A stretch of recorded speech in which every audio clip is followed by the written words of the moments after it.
What is up, guys? Welcome back to a brand new reaction, and today we're watching 8 American things Britain doesn't even have a word for. This is by my boy Lost in the Pond. I asked y'all on Instagram to send me some videos, and somebody sent me this one and said it was pretty good. You know, Americans, we just have this way of just creating the most random words for like stuff that already has a name, but like we were like, yeah, no, let's not call it that. Let's call it this instead. I'm surprised this list isn't 800 long, because I'm sure there's a lot out there. Like, especially here in Kentucky. Like, you talk to some old folks around here, like some like real old country folks, like people that just crawled out from underneath a tree just randomly and just started creating words. Like, I swear, they just put a bunch of letters in a hat and then just grabbed a few out and see what it made. We're like one of the main reasons why the English language is so complicated. But yeah, I'm excited to see some of the things that we have words for and y'all don't. So we're about to get into it. If y'all are new to the channel, hit that subscribe button. We're trying to hit 100K once you do get a UK themed tattoo. Drop a like if you want to see more reactions like this. Like always, go check out my second channel. It'll be linked down in the description. But other than that,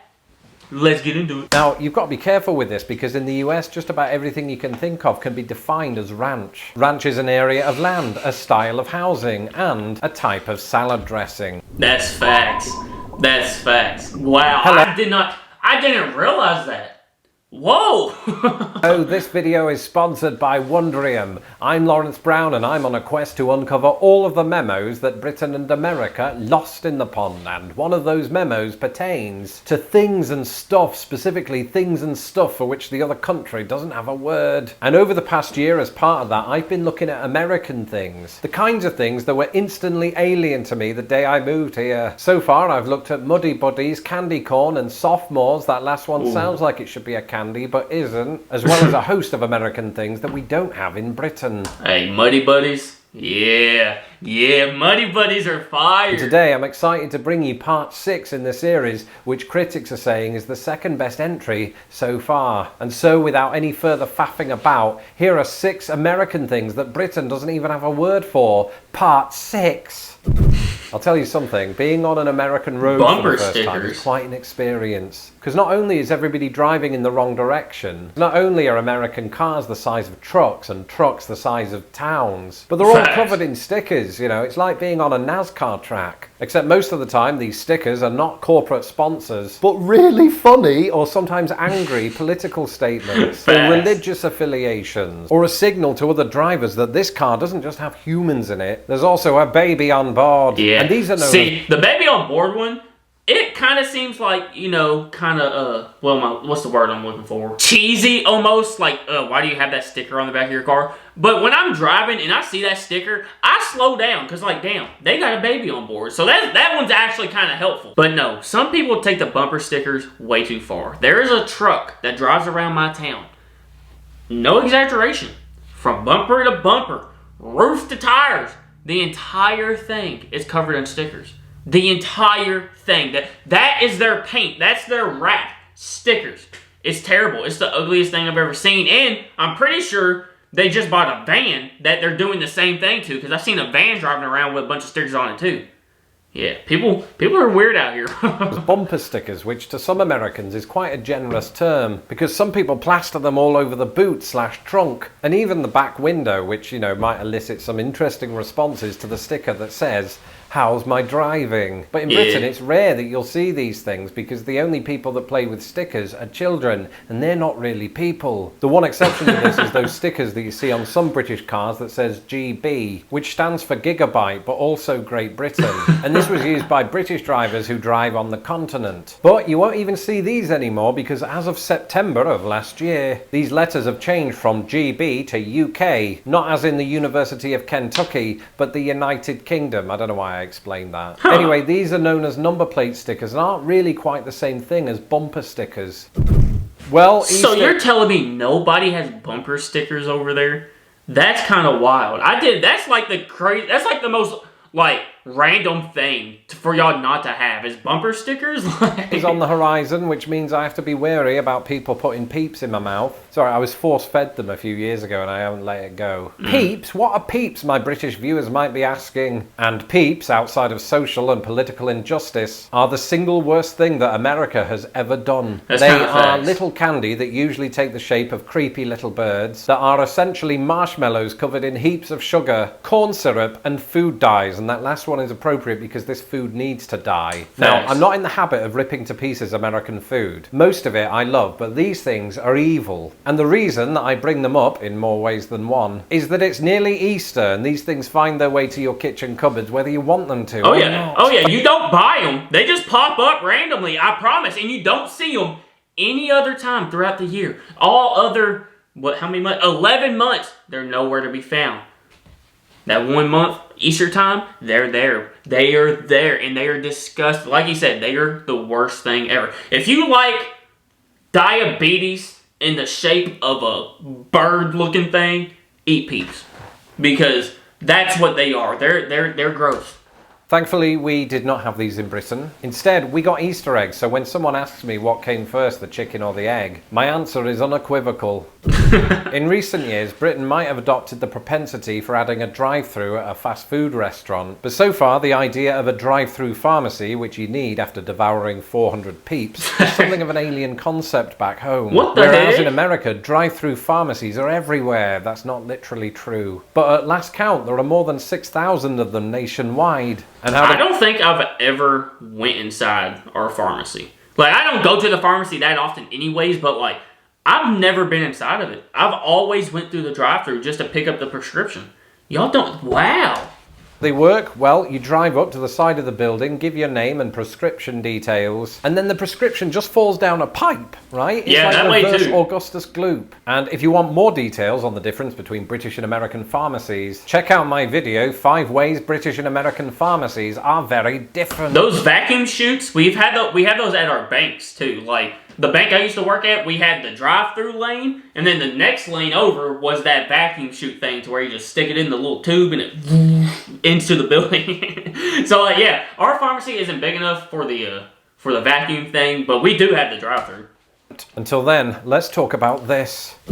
In Britain, we absolutely love our sauces and dressings, to the extent that we put mayonnaise in everything, including our tea. I was 18 going through an experimental phase. What are you going to do? I was And for about to salads, say, to the extent that we eat them, we use a condiment called salad cream. And to my surprise, salad cream is quite hard to find in the United States, where everyone's I've talking never about heard of that. ranch. Now, you've got to be careful with this, because in the US, just about everything you can think of can be defined as ranch. Ranch is an area of land, a style of housing, and a type of salad dressing, made from buttermilk, salt, garlic, onion, mustard, herbs, spices, and a sauce based on mayonnaise. Ranch is extremely popular. In fact, a 2017 study by the appropriately named Association for Dressings and Sauces found that 40% of Americans considered ranch to be their favorite dressing. Not me, bro.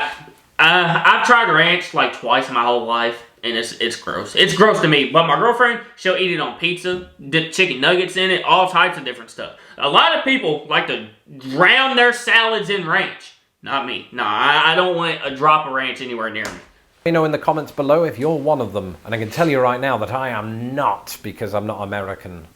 The cynics among you might think that the transition from ranch to waste disposal was somehow symbolic, but it wasn't. This bit was supposed to come after peeps. But when it comes to practical uses, sink waste disposal units are easily my third favourite discovery since moving to the US. And now you're thinking, ooh, don't leave us hanging, Lawrence. What's 1 and 2? Simple, aircon and bug screens. But sink waste disposals are just really satisfying. They You are. flick a switch, usually on the wall. It makes a kind of sound for a little bit, and then that dissipates as the food gets chopped up and you're just left with a mechanical hum. And I'm getting emotional just thinking about it, you know. But one thing that's tricky about these things is that if you wake up at 6 in the morning and you haven't had coffee yet, and you go to flick what you think is the light switch, it certainly wakes you up and gives you palpitations and forces another trip to the drive-through pharmacy. The thing about them though is like you have to run them for quite a while and run water at the same time to really rinse it out. Because if you don't, all that stuff you just put down in the garbage disposal,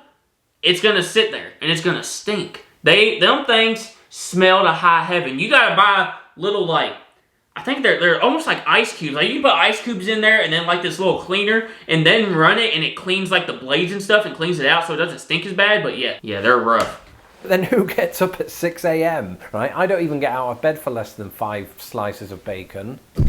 And that would be even more true if I had a Texas King, and that's not Tommy Lee Jones. That is yet another American mattress size that we don't have an equivalent of in Britain. Dang. We've looked at the California King, we've looked at the Alaska King. The Texas King is appropriately smaller than the Alaska King. But it's still huge, clocking in at a frankly ridiculous 80 inches by 98 inches. It's about 3 feet longer than your average park bench or Sissy Spacek. Anyway, while we're on the topic of the American lexicon of things, that brings us on to this. In past videos, possums, to give them their full name, are a species of marsupial that we don't have in Britain. But the opossum, specifically the Virginia opossum, is widely found throughout the United States. But that wasn't always the case. You see, one of my favourite facts about possums is that they were only able to migrate from South America to North America once the two continents came together. And this migration, along with a lot of other species, is known as the Great American Interchange, which is not to be confused with the one in Los Angeles. Anyway, the only time that I ever heard the word possum growing up in Britain was from Dame Edna. Like, she'd refer to us as possums, which was obviously an Australian term of endearment. What the heck? At least I thought. Because it turns out that Australia has its own species of the marsupial. And they're not known, at least in America, for being pretty. So I think Dame Edna was trolling us. Hey, nah, possums, bro,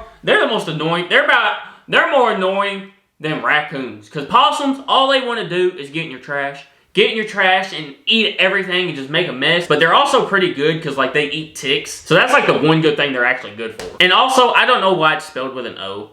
Why is it spelled opossum? No other word has an O that you don't say. Like, I don't know why it's spelled like that. I learned something early on after moving to the US. There are 3 things that you can't go more than a few days with. The way he says 3 is, like, really satisfying to me because I can't, like, do that noise with my tongue. That's Now seeing references to Geico Insurance, Flow from Progressive, and Buffalo Wings. And the idea of Buffalo Wings was genuinely confusing at first, because when I think of buffalo, the last thing I think of are flying buffalo. Although that would be amazing.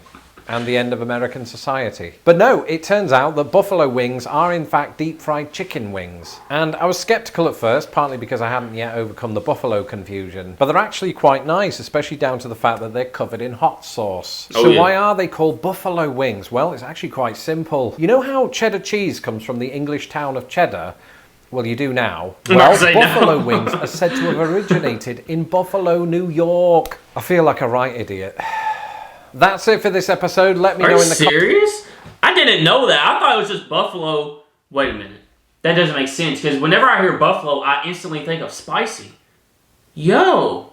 But no, you're really going to start throwing people curveballs when you find out they dip their buffalo wings in ranch, because the buffalo sauce is too spicy and the ranch cools it down.